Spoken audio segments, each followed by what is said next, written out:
بسم اللہ الرحمن الرحیم۔ السلام علیکم ورحمۃ اللہ وبرکاتہ۔ میں ہوں عمر فاروق اور ہمارا channel the light of truth میں ایک بار پھر آپ سب کو خوش آمدید کہتا ہوں۔ اس سے پہلے میں نے ایک ویڈیو بنائی تھی جس میں یہ بتایا گیا تھا کہ عیسائیوں کا جو تثلیث کا عقیدہ ہے وہ بالکل بھی بائبل میں نہیں ہے، اور بائبل میں ایسی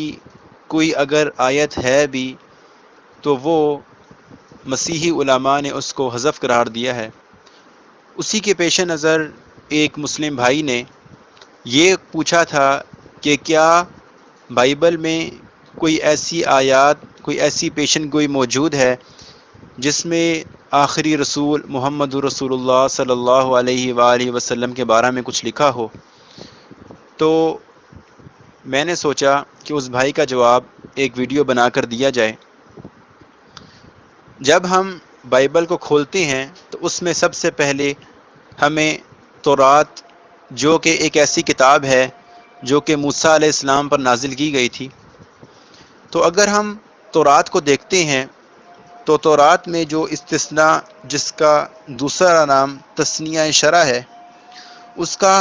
باب نمبر اگر ہم پڑھتے ہیں 18 اور اس کی آیت نمبر 15 سے لے کر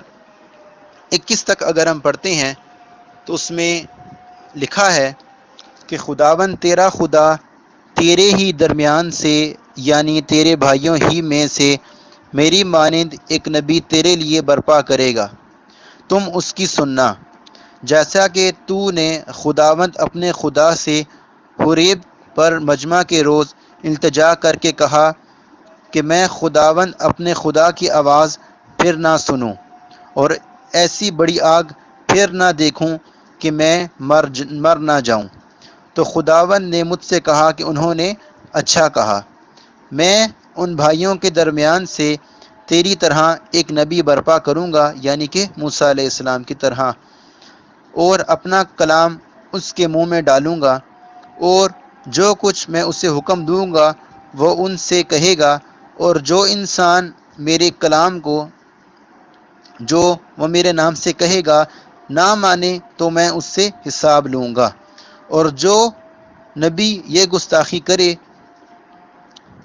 کہ کوئی ایسی بات میرے نام سے کہے جس کا کہنے کا میں نے اسے حکم نہیں دیا، یا دوسرے معبودوں کے نام سے نبوت کرے، تو وہ نبی ضرور قتل کیا جائے۔ یہ تھی تورات میں سے استثناء کی کتاب، اس کا باب نمبر 18 اور آیت نمبر 15 سے لے کے 21 تک کی تلاوت کی گئی ہے۔ اگر ہم تورات کی اس بشارت پر غور کریں تو ہمیں یہ معلوم ہوگا کہ یہ جو ایک پیشن گوئی کی گئی ہے، یہ محمد رسول اللہ صلی اللہ علیہ وآلہ وسلم پر صادق آتی ہے، اور اس پیشن گوئی کے مصداق نبی صلی اللہ علیہ وآلہ وسلم کے علاوہ کوئی اور دوسری ہستی نہیں ہے۔ کرسچنز جو ہیں وہ اس چیز کا دعویٰ کرتے ہیں کہ یہ جو بشارت ہے یہ جناب عیسیٰ علیہ السلام کے متعلق ہے، لیکن وہ اس کے بارے میں کوئی بھی واضح ثبوت پیش نہیں کر سکتے۔ لیکن اگر آپ اس کے برعکس قرآن کریم میں دیکھیں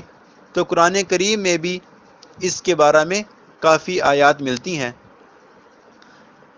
آئیں اب میں جو آپ کے سامنے آیات تلاوت کی تھی اس پر غور و فکر کرتے ہیں۔ جب ہم اس کے شروع سے دیکھنا شروع کرتے ہیں تو ہمیں معلوم ہوتا ہے کہ اس کی آیت، جو پہلی آیت یعنی کہ آیت نمبر 15 میں لکھا ہوا تھا کہ خداوند تیرا خدا تیرے ہی درمیان سے، یعنی تیرے بھائیوں ہی میں سے میری مانند ایک نبی تیرے لیے برپا کرے گا، یعنی کہ یہ بات کی جا رہی تھی کہ نبی ایک برپا ہوگا۔ اب یہ بھی بات کی جا رہی ہے کہ وہ موسیٰ علیہ السلام کی قوم سے ہوگا، ٹھیک ہے؟ تو یہ بات بھی اس آیت سے ہمیں روز روشن کی طرح واضح ہو جاتی ہے کہ بنی اسرائیل کے بھائیوں میں بنی اسماعیل کے علاوہ کوئی دوسرا ہے ہی نہیں تھا، اور بنی اسماعیل میں جناب محمد رسول اللہ صلی اللہ علیہ وآلہ وسلم کے علاوہ کوئی بھی دوسرا نبی نہیں گزرا، کیونکہ کوئی ایسا نبی جو موسیٰ علیہ السلام کی طرح کا ہو، یعنی صاحب شریعت اس کو شریعت بھی عطا کی گئی ہو، وہ صاحب ہجرت یعنی کہ اس نے ہجرت بھی کی ہو، صاحب جہاد یعنی کہ اس شخص نے جہاد بھی کیا ہو، اور صاحب ازواج یعنی کہ اس شخص نے شادیاں بھی کی ہوں۔ اگر ہم دوبارہ اسی آیت کو دیکھتے ہیں تو اس میں ایک جملہ یہ بھی ہے، تیرے ہی بھائیوں میں سے، یعنی کہ تیرے ہی بھائیوں میں سے کا مراد ہے کہ اس سے مراد بنی اسماعیل ہیں، کیونکہ بنی اسحاق کے بھائی تو بنی اسماعیل ہیں۔ جیسا کہ اگر آپ بائبل مقدس میں دیکھیں گے، اگر آپ بائبل مقدس پڑھیں گے تو اس کا اگر آپ دیکھیں تو اس کی جو پیدائش کی کتاب ہے، اس کی پیدائش کی کتاب اور اس کا باب نمبر 16، اور باب نمبر 16 میں اگر آپ دیکھتے ہیں تو اس کی آیت نمبر 9 سے لے کے 12 تک آپ جب پڑھیں گے تو اس میں بتایا جا رہا ہے کہ اسماعیل علیہ السلام کی ولادت ہوگی اور ان کا نام اسماعیل رکھا جائے گا۔ اور آیت نمبر 12 میں اگر آپ دیکھیں تو اس میں اس کا اینڈ پر یہ لکھا ہوگا، اور وہ اپنے سب بھائیوں کے سامنے بسا رہے گا،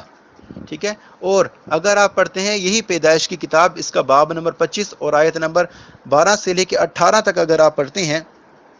تو 12 سے لے کے 18 تک اگر آپ 12 میں دیکھیں تو 12 میں ایک سلسلہ ابراہیم علیہ السلام کے بیٹوں کا چل رہا ہے، اور اگر آپ آیت نمبر 18 کا اینڈ پر دیکھیں اور اس میں یہ لکھا ہے، اور وہ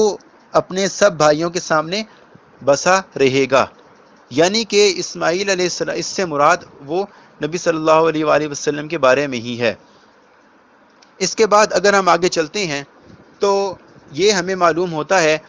کہ بہت سارے اگر نبی آئے بھی ہیں تو بنی اسرائیل میں موسیٰ علیہ السلام کی طرح کا کوئی بھی ایسا نہیں آیا جس نے اللہ تعالیٰ سے باتیں کی ہو۔ اس کے دلیل اگر آپ دیکھیں استثناء کا جو باب ہے، جس کا دوسرا نام تثنیہ شرع بھی ہے، تو تثنیہ شرع میں اگر آپ دیکھیں گے اس کا باب نمبر 34 ہے اور آیت نمبر 10 میں لکھا ہوا ہے، اور بعد ازاں اسرائیل میں کوئی نبی موسیٰ کی مانند نہ اٹھا جسے خداوند نے روبرو جانا ہو، یعنی کہ کوئی بھی ایسا نبی موسیٰ علیہ السلام کے بعد نہیں آیا جس کے ساتھ اللہ تعالیٰ ہم کلام ہوئے ہوں، یعنی کہ موسیٰ علیہ السلام کے ساتھ تو اللہ رب العزت ہم کلام ہوئے تھے، اور اس پیشن گوئی میں یہ کہا گیا ہے کہ وہ موسیٰ علیہ السلام کی مانند ہوگا۔ اور نبی صلی اللہ علیہ وآلہ وسلم جو ہیں وہ سدرۃ المنتہا میں جب معراج کی رات پہنچے تھے تو وہ دونوں اللہ تعالیٰ اور نبی صلی اللہ علیہ وسلم اتنا قریب ہو گئے تھے کہ جس طرح اللہ تعالیٰ سورۃ نجم آیت نمبر 9 میں فرماتے ہیں کہ فَكَانَ قَابَ قَوْسَيْنِ أَوْ أَدْنَىٰ، پس ترجمہ پیش ہے، پس دونوں کمانوں کے بقدر ایک فاصلہ رہ گیا بلکہ اس سے بھی کم۔ اب ہم کوشش کریں گے کہ موسیٰ علیہ السلام اور نبی صلی اللہ علیہ وآلہ وسلم کے درمیان جو مماثلت ہے، جو دونوں کے درمیان ایک چیز ہے، ہم ان دونوں کو سامنے رکھیں گے۔ عیسیٰ علیہ السلام، موسیٰ علیہ السلام اور نبی صلی اللہ علیہ وآلہ وسلم کے درمیان کیا مماثلت ہے۔ اگر ہم پہلے نمبر پہ دیکھیں تو موسیٰ علیہ السلام نے بھی اپنی امت کو خالص توحید کا حکم دیا، اور نبی صلی اللہ علیہ وآلہ وسلم نے بھی خالص کا توحید کا حکم دیا، لیکن جبکہ انجیل کی بابت اگر دیکھا جائے تو انجیل میں عیسیٰ علیہ السلام کا جو ثابت کی جاتا ہے وہ یہ ہے کہ تثلیث پرستی کا ہی کہا گیا ہے۔ عیسیٰ علیہ السلام کو اللہ تعالیٰ کا بیٹا کہا جاتا ہے، جبکہ نبی صلی اللہ علیہ وآلہ وسلم حضرت موسیٰ علیہ السلام کو اللہ تعالیٰ کا بندہ اور رسول کہا جاتا ہے۔ مریم جو عیسیٰ علیہ السلام ہے وہ مریم کے پیٹ سے پیدا ہوئے بغیر باپ کے، جبکہ موسیٰ علیہ السلام اور حضرت نبی صلی اللہ علیہ وآلہ وسلم جو تھے یہ دونوں ماں باپ سے پیدا ہوئے ہیں۔ بنی اسرائیل نے عیسیٰ علیہ السلام کو صلیب پر چڑھایا تھا، جبکہ اسرائیل کو فرعون سے نجات دلائی موسیٰ علیہ السلام نے، اور نبی صلی اللہ علیہ وآلہ وسلم نے بھی اپنے وقت کے فرعونہ کو مغلوب کیا تھا۔ عیسیٰ علیہ السلام نے شادی نہیں کی تھی، جبکہ موسیٰ علیہ السلام بھی شادی شدہ تھے اور صاحب اولاد تھے، اور نبی صلی اللہ علیہ وآلہ وسلم بھی شادی شدہ تھے اور صاحب اولاد تھے۔ عیسیٰ علیہ السلام جب گرفتار ہوئے تو انہوں نے ہجرت نہیں کی تھی، جبکہ موسیٰ علیہ السلام نے بھی ہجرت کی تھی، اور نبی صلی اللہ علیہ وآلہ وسلم نے بھی مکہ سے مدینہ تک ہجرت کی تھی۔ عیسیٰ علیہ السلام کے بارے میں اگر دیکھا جائے تو شریعت کو منسوخ تو کر دیا بلکہ لعنت تک بھی کہا گیا، لیکن موسیٰ علیہ السلام نے تورات میں شریعت کو قائم کیا، اور نبی صلی اللہ علیہ وآلہ وسلم نے بھی قرآن کے حکم سے شریعت کو قائم کیا۔ عیسائیوں کو اس چیز کا بھی اقرار ہے کہ مسیح پر کوئی کتاب نہیں اتری، جبکہ جو مروجہ اناجیل چل رہی ہیں جس میں متی، لوکا اور یوحنا کی انجیل وغیرہ ہیں یہ چل رہی ہیں، جبکہ موسیٰ علیہ السلام بھی صاحب کتاب تھے اور نبی صلی اللہ علیہ وآلہ وسلم پر بھی کتاب اتاری گئی تھی۔ عیسیٰ علیہ السلام نے اپنی زندگی میں کبھی کوئی جہاد نہیں کیا، جبکہ موسیٰ علیہ السلام نے بھی جہاد کیا اور نبی صلی اللہ علیہ وآلہ وسلم نے بھی جہاد کیا۔ اگر عیسیٰ علیہ السلام کی طرف دیکھا جائے تو اس میں خنزیر جو مردار ہے ہر چیز حلال ہے،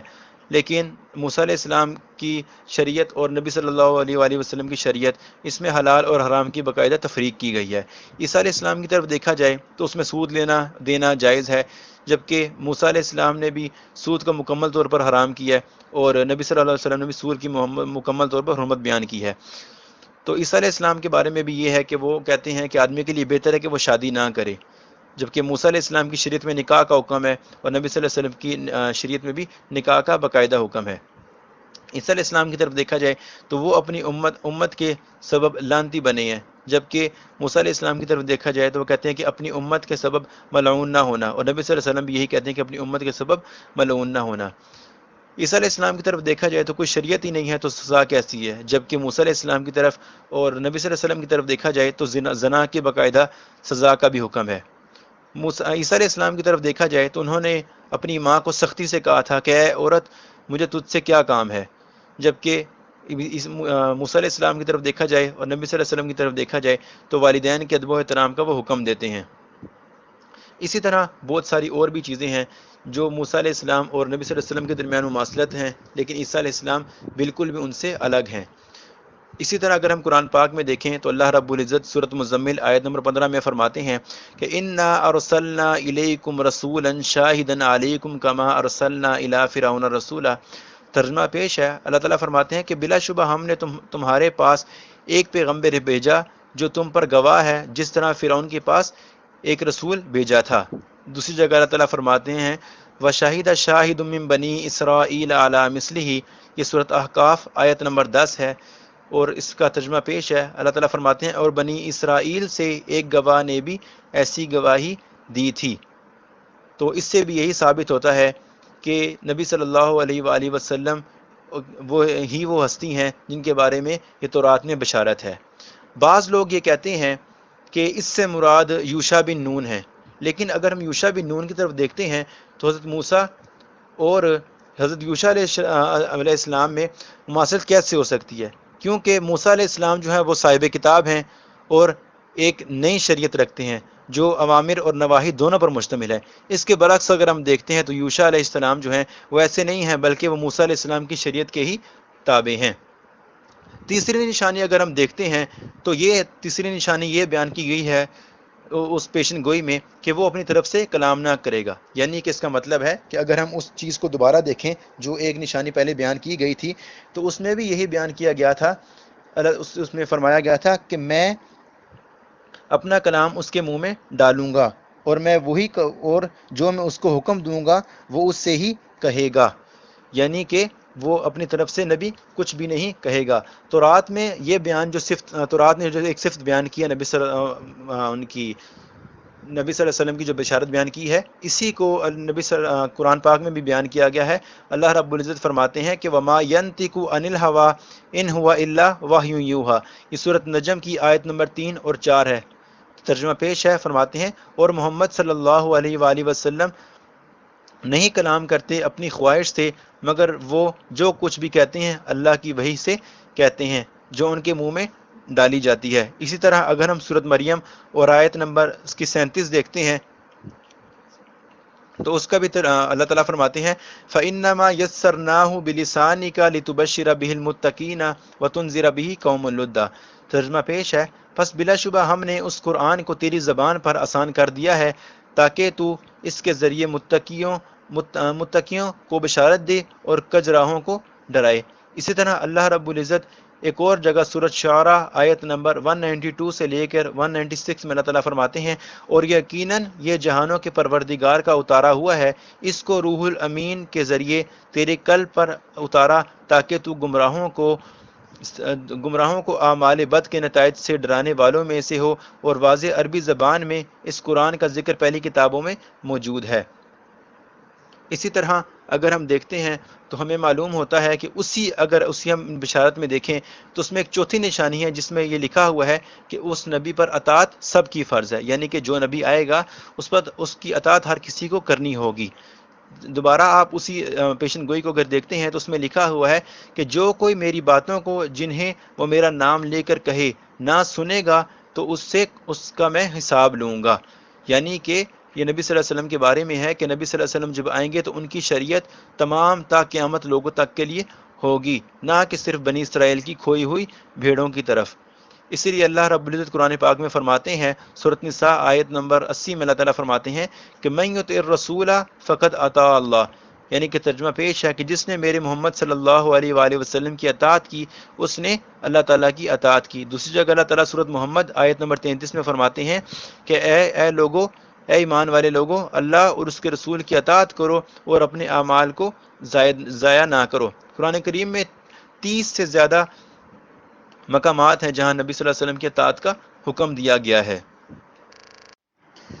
اسی طرح اگر اسی پیشن گوئی میں ہم دیکھیں تو اس کی جو 5ویں نشانی ہے وہ بھی بیان کی گئی ہے اور آیت نمبر 20 میں ہے، اور جو نبی یہ گستاخی کرے کہ کوئی ایسی بات میرے نام سے کہے جس کا کہنے کا میں نے حکم نہیں دیا، یا دوسرے معبودوں کے نام سے نبوت کرے تو وہ نبی ضرور قتل کیا جائے۔ یعنی کہ مراد یہ ہے کہ اگر وہ کتاب اللہ کو اللہ کی کتاب کہے اور اپنی باتوں کو اللہ تعالیٰ کا کلام بتلائے اور معبودوں کے نام پر یعنی کوئی شرک کی دعوت دے تو وہ نبی ضرور قتل کیا جائے۔ جھوٹے نبیوں نے جو ایسے دعوے کیے ہیں ان کا انجام جو بھی ہوا وہ دنیا جانتی ہے۔ اسی طرح اگر ہم قرآن پاک میں دیکھیں تو قرآن پاک کی سورۃ حاقہ آیت نمبر 44 سے لے کے تو 48 تک اگر ہم دیکھیں تو اللہ تعالیٰ فرماتے ہیں وَلَوْ تَقَوَّلَ عَلَيْنَا بَعْضَ الْأَقَاوِيلِ لَأَخَذْنَا مِنْهُ بِالْيَمِينِ ثُمَّ لَقَطَعْنَا مِنْهُ الْوَتِينَ فَمَا مِنْكُمْ مِنْ أَحَدٍ عَنْهُ حَاجِزِينَ وَإِنَّهُ لَتَذْكِرَةٌ لِّلْمُتَّقِينَ۔ ترجمہ پیش ہے، اور اگر یہ پیغمبر محمد صلی اللہ علیہ وآلہ وسلم بعض باتوں کو اپنی طرف سے گھڑ کر ہماری جانب منسوب کر دیتا تو بلا شبہ ہم اس کا دایاں ہاتھ پکڑ لیتے اور پھر اس کی گردن کی رگ کاٹ دیتے، اور تم میں سے کوئی بھی اس کو ہماری گرفت سے چھڑانے والا نہ ہوتا۔ اب آپ یہ بھی جانتے ہیں کہ نبی کریم صلی اللہ علیہ وآلہ وسلم نے 63 سال کی زندگی پائی ہے، تو یہودی، عیسائی، مجوسی، بت پرست اور دنیا بھر کے لوگ آپ صلی اللہ علیہ وسلم کے مخالف تھے،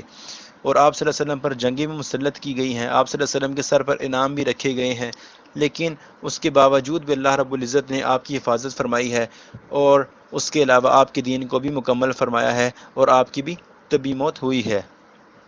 اور یہی نشانی جو ہے یہ توریت میں بھی اگر آپ دیکھیں تو توریت میں جو بیان کی گئی ہے یہ زبور میں بھی بیان کی گئی ہے۔ زبور میں اگر آپ دیکھیں تو زبور میں لکھا ہوا ہے کہ شریروں کے بازو توڑے جائیں گے لیکن خداوند صادق کو سنبھالتا ہے، لیکن شریر ہلاک ہوں گے، خدا کے دشمن چراہ گاہوں کی سبزی کی مانند ہوں گے، وہ فنا ہو جائیں گے، وہ دھوئیں کی طرح رہ جائیں گے۔ یہ زبور اس کا باب نمبر ہے 37 اور آیت نمبر 17 سے لے کے 20 تک ہے۔ لہٰذا ہمیں یہ تسلیم کرنا پڑے گا کہ اگر محمد صلی اللہ علیہ وآلہ وسلم سچے نبی نہ ہوتے تو پھر ان کو ضرور قتل کر دیا جاتا، اور اللہ رب العزت ان کے طریقے کو اور دعوت کو مٹا دیتا، ان کو ذلیل کرتا۔ لیکن آپ سب جانتے ہیں کہ نبی صلی اللہ علیہ وسلم کو طبی موت آئی ہے، اور ان کا جو شریعت ہے وہ قیامت کے دن تک کے لیے اللہ رب العزت نے باقی رکھی ہے۔ اسی طرح اسی پیشن گوئی میں اگر آپ چھٹی نشانی بھی دیکھیں تو چھٹی نشانی میں یہ لکھا ہے کہ تو نے خداوند اپنے خدا سے حریب پر مجمع کے روز التجا کر کے کہا کہ میں خداوند اپنے خدا کی آواز پھر نہ سنوں اور ایسی بڑی آگ بھی پھر نہ دیکھوں تاکہ میں مر نہ جاؤں۔ یعنی کہ اگر آپ اس عبارت میں اگر آپ دیکھیں تو اس عبارت میں حریب کا پہاڑ وہ پہاڑ ہے جہاں موسیٰ علیہ السلام کو پہلی مرتبہ احکام شریعت دیے گئے تھے، اور بنی اسرائیل کی جس درخواست کا ذکر اس پیشن گوئی میں کیا گیا ہے ان کے حالات کا ذکر بھی قرآن مجید میں موجود ہے۔ بائبل میں بھی اس چیز کا ذکر موجود ہے، لیکن ہم پہلے دیکھتے ہیں بائبل میں کہ بائبل میں اس بارے میں کیا ہے۔ بائبل میں اگر آپ دیکھتے ہیں تو بائبل میں اگر ہم دیکھتے ہیں خروج کی کتاب، تو خروج کی کتاب کا اگر آپ باب نمبر دیکھیں 19 اور اس کی آیت نمبر 17 اور 18 دیکھیں تو آپ کو یہ معلوم ہوگا کہ اس میں لکھا ہوا ہے اور موسیٰ لوگوں کو خیمہ سے باہر لایا کہ خدا سے ملائے، وہ پہاڑ کے نیچے کھڑے ہوئے اور کوہ سینا اوپر سے نیچے دھوئیں سے بھر گیا، کیونکہ خداوند شعلہ میں ہو کر اس پر اترا اور دھواں تنور کے دھوئیں کی مانند اوپر اٹھ رہا تھا اور وہ سارا پہاڑ زور سے ہل رہا تھا۔ اب ہم قرآن پاک میں دیکھتے ہیں کہ اس بارے میں کیا ہے۔ اگر قرآن پاک کی آپ سورۃ بقرہ اور اس کی آیت نمبر 25 سے لے کے اس کی آیت نمبر 55 سے لے کے 56 اور 55 اور 56 اگر آپ پڑھتے ہیں تو آپ کو یہ لگے گا، جس میں اللہ تعالیٰ فرماتے ہیں، اور تم نے موسیٰ سے کہا تھا جب تک ہم اپنے رب کو نہ دیکھ لیں ہرگز ایمان نہ لائیں گے۔ اس گستاخی کے سبب تم پر تمہارے دیکھتے ہوئے بجلی گری، لیکن پھر اس لیے کہ تم شکر گزاری کرو اس موت کے بعد لیکن ہم نے تم کو زندہ کر دیا۔ دوسرے مقام پر اللہ رب العزت فرماتے ہیں سورۃ اعراف میں، اور موسیٰ نے 70 آدمی اپنی قوم میں سے ہمارے وقت متعین کے لیے منتخب کیے، سو ان کو زلزلے نے آن پکڑا تو موسیٰ عرض کرنے لگے، اے میرے پروردگار، اگر تجھ کو یہ منظور نہ ہوتا تو اس سے قبل ہی ان کو اور مجھ کو ہلاک کر دے گا۔ اب یہ واقعہ ایسا تھا کہ محض تیری طرف سے امتحان ہے، ایسے امتحان سے جس کو تو چاہے گمراہی میں ڈال دے اور جس کو تو چاہے ہدایت پر قائم رکھے۔ تو ہی ہمارا کارساز ہے، پس ہم پر رحمت اور مغفرت فرما، اور تو سب کو معافی دینے والا ہے۔ یہ 70 آدمی وہ تھے جنہیں اللہ کے حکم سے کوہ طور پر لے جانے کے لیے چنا گیا تھا۔ وہاں جا کر انہوں نے اللہ سے دعائیں کی، جن میں سے ایک دعا یہ بھی تھی کہ یا اللہ، تو ہمیں وہ کچھ عطا فرما جو اس سے قبل تو نے کسی کو عطا نہ کیا اور نہ آئندہ کسی کو عطا کرنا۔ اس کے جواب میں حضرت موسیٰ بنی اسرائیل کو بتاتے ہیں کہ اللہ تعالیٰ نے تمہاری یہ دعائیں سن لی ہیں اور درخواست کو شرف قبولیت سے بھی بخشا ہے۔ اس کا ارشاد یہ ہے کہ میں ان کے لیے ایک ایسا نبی برپا کروں گا جس کے منہ میں اپنا کلام ڈالوں گا، یعنی کتاب عطا کروں گا، اور آئندہ کتاب دینے کے وقت وہ خوفناک حالات بھی پیدا نہ کیے جائیں گے جو حورب پہاڑ کے دامن میں پیدا کیے گئے تھے۔ حورب پہاڑ کے دامن میں خوفناک حالات پیدا ہونے کا سبب یہ بات بنی کہ جب موسیٰ علیہ السلام نے تورات کے احکام ان لوگوں کو سنائے تو انہوں نے کہا کہ ہم کیسے یقین کر لیں کہ یہ واقعی کتاب اللہ تعالیٰ کی طرف سے نازل کردہ ہے، اور ہم تو خود جب اللہ تعالیٰ کو کلام کرتے ہوئے سن نہ لیں اسے نہیں مانیں گے۔ چنانچہ انہوں نے چند برگزیدہ آدمیوں کا انتخاب کیا اور انہیں حورب کے پہاڑ کے دامن میں لے گئے۔ وہاں اللہ تعالیٰ موسیٰ علیہ السلام سے ہم کلام ہوا جسے ان لوگوں نے بھی سنا، اور وہاں انہوں نے نیا مطالبہ کر دیا کہ جب تک ہم اپنی آنکھوں سے اللہ تعالیٰ کو نہ دیکھ لیں ایمان نہیں لائیں گے۔ پھر کوہ سینا اوپر سے نیچے تک دھواں سے بھر گیا اور وہ سارا پہاڑ زور زور سے ہلنے لگا۔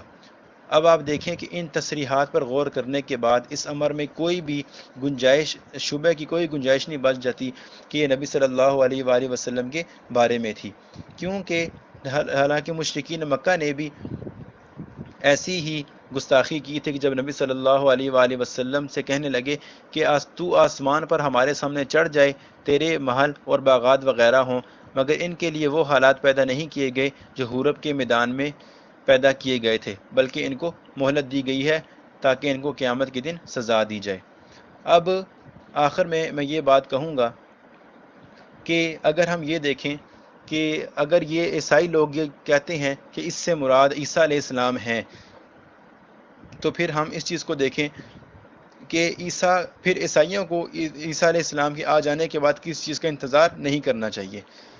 لیکن ہم بائبل مقدس میں سے ہی اگر ہم امال کی کتاب پڑھتے ہیں تو اس کا باب نمبر 3 ہے، اور اس کی آیت نمبر 19 سے لے کر 25 تک اگر ہم دیکھیں تو اس میں لکھا ہوا ہے، پس اپنے گناہوں کے مٹائے جانے کے لیے توبہ کرو اور رجوع لاؤ، تاکہ خداوند کے حضور سے تازگی بخش ایام آئیں، اور وہ اس مسیح کو جو تمہارے واسطے مقرر ہوا ہے یعنی یسوع کو بھیجے، جو ضرورتاً ان ایام تک آسمان میں رہے گا جب وہ سب چیزیں بحال کی جائیں گی جن کا ذکر خدا نے شروع سے اپنے مقدس انبیاء کی زبانی کیا ہے۔ چنانچہ موسیٰ نے کہا کہ خداوند خدا تمہارے بھائیوں میں سے میری مانند تمہارے لیے ایک نبی برپا کرے گا، وہ جو کچھ تم سے کہے گا اس کی سب باتیں سنو، اور ایسا ہوگا کہ جو بھی انسان اس نبی کی نہ سنے گا وہ قوم میں نیست و نابود ہوگا۔ یہ اس کا حوالہ جو بائبل میں امال کی کتاب ہے اور اس کی باب نمبر 3 اور آیت نمبر 19 سے لے کر یہ آپ کے سامنے 24 تک بیان کیا گیا ہے۔ اب ان تمام قرآن پاک کی آیات اور بائبل کی آیات کے سے یہ واضح ہو گیا ہے کہ یہ جو پیشن گوئی ایک کی گئی ہے یہ نبی صلی اللہ علیہ وآلہ وسلم کے بارے میں ہی ہے۔ اب تمام عیسائیوں سے میں گزارش کرتا ہوں کہ وہ ان چیزوں کو دوبارہ دیکھیں اور اپنی اپنی اصلاح کریں۔ میں پہلے بھی یہ بتا چکا ہوں کہ میرا بتانے کا مقصد تنقید نہیں، صرف اصلاح ہے، ٹھیک ہے؟ اگر آپ کو یہ ویڈیو پسند آئے تو آپ مجھے ضرور بتائیں، اور اگر کسی کا کوئی سوال ہو تو وہ بھی کر سکتا ہے۔ السلام علیکم ورحمۃ اللہ وبرکاتہ۔